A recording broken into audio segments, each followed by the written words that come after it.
देखिए, जहां तक मुझे नॉलेज है, मेरी जानकारी है, तो ऐसा होता है कभी भी सिलेक्शन में कि बीसीसीआई प्लेयर्स का पूल बनाती है। उस पूल का ऑक्शन होता है और जितने भी ये फ्रेंचाइजी ओनर्स होते हैं, ये सब उस ऑक्शन के अंदर से प्लेयर को लेते हैं। अब अगर इन्होंने लिया है, क्यों किया है, क्या क्या मैंने इसके समर्थन में होना, अगेंस्ट में बीसीसीआई का ये है। लेकिन हम तो पहले से बोल रहे थे ना, हम तो पहले से बोल रहे थे कि जब भारत पाकिस्तान के साथ मैच खिला रहा था तब हमने आपत्ति जताई थी। हमने कहा था कि पाकिस्तान वही है जो आतंकवादी गतिविधियों को बढ़ावा देता है और उसका खामियाजा भारत भुगत चुका है। आपने देखा 26/11 हो गया, पुलवामा हो गया और रिसेंटली ही पहलगाम हुआ था जहां पर पाकिस्तानी आतंकवादियों ने आकर हमारी बहनों के सुहाग उजाड़ दिए। बेकसूर बेगुनाह पर्यटकों को मजहब की बुनियाद के ऊपर गोली मार के जान से मार डाला था। उसके बावजूद हमने कहा नहीं खेलना चाहिए, मगर भारत ने पाकिस्तान के साथ मैच खेला। क्यों खेला? चुनिंदा रुपयों के लिए।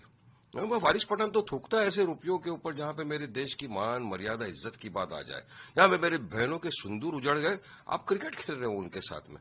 अब ये जो भी है सरकार का निर्णय है, शाहरुख खान को इसका फैसला करना है, वो क्या फैसला लेते हैं उनका है, उसमें मैं क्या बोल सकता हूं। लेकिन एक चीज और भी है कि बांग्लादेश के अंदर जो हो रहा है उसकी मैं कड़ी निंदा करता हूं। बांग्लादेश में जो हिंदू माइनॉरिटी के ऊपर अत्याचार हो रहा है, मॉब लिंचिंग हो रही है, उसकी मैं कड़ी से कड़ी निंदा करता हूं। नहीं होना चाहिए, वायलेंस नहीं होना चाहिए, किसी को भी कायदा कानून अपने हाथ में लेने का अधिकार नहीं है।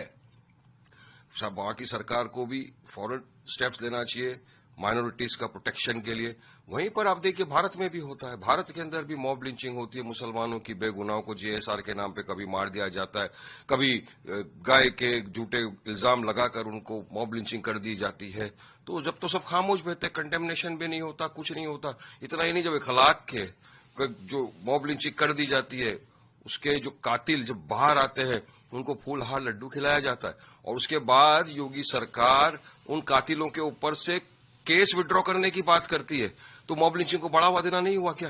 कंडेम होना चाहिए, कंडेमनेशन होना चाहिए। जहां भी वायलेंस का मैंने हमेशा कंडेम किया था, करता हूं, करता रहूंगा। किसी को कायदा कानून अपने हाथ में लेने का अधिकार नहीं है।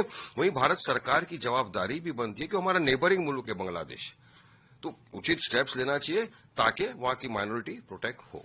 क्या आपको लगता है कि